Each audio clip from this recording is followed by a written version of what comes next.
that the media fraternity and Kenyans at large recall that at our last meeting, we recognized the resolutions of our affiliate party, Jubilee, reached at the party's special national delegates convention, including the change of leadership. We said those changes must be taken as final and must be respected and enforced by the office of the Registrar of Political Parties. In furtherance of those resolutions by Jubilee NDC, Azimio has today settled on the Honorable Mark Mwenje, the MP for Embakasi West, as the Deputy Minority Whip of the National Assembly. Honorable Mwenje will be taking up the position that was left vacant upon the removal of the Honorable Sabina Chege about a month ago. We recognize Honorable Mwenje as a committed, consistent, energetic, and youthful fighter who has shown the will to stand up for the people and the party. We have no doubt that he will prove equal to the task. We reiterate that Azimio will do everything possible to protect affiliate parties from heinous attacks emanating from the Kenya Kwanza regime. We will do whatever it takes to protect multi-party democracy, for which many Kenyans lost their lives. On the joint bipartisan talks, the PG received a briefing as follows: that Kenya Kwanza has offered that the joint co-chairs should write to the IEBC selection panel requesting them to halt the process for about 21 to 30 days.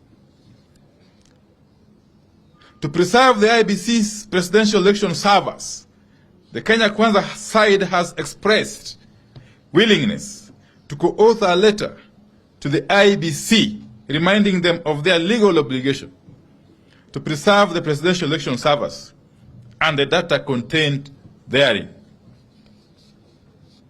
Kenya Kwanza has asked that the co-chairpersons meet to discuss and write the required letters so that the joint bipartisan talks can continue.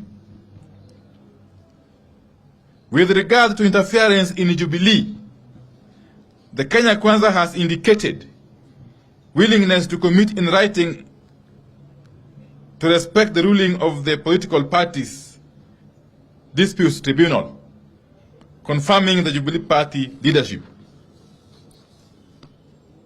They have no offers on lowering of the cost of living because they are married to the finance bill, and we have a plan for the bill.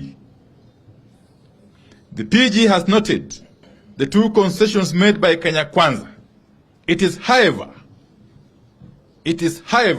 the view of the parliamentary group that those concessions are not good enough to allow us return to the talks.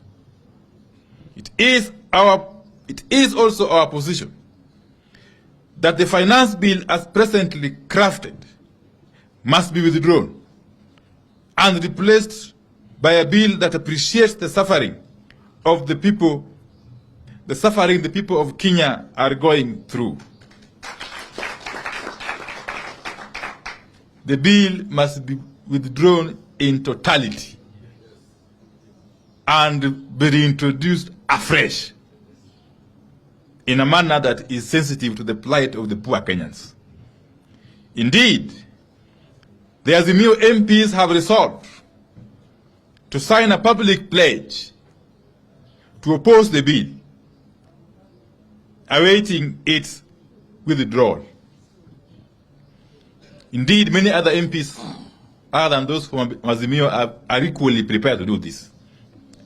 It is our resolution that other than merely committing not to interfere in the affairs of other parties, Kenya Kwanza must agree that all Jubilee MPs, and indeed any other MPs, who have defected to Kenya Kwanza, in essence, have to face by-elections in line with the Constitution of Kenya.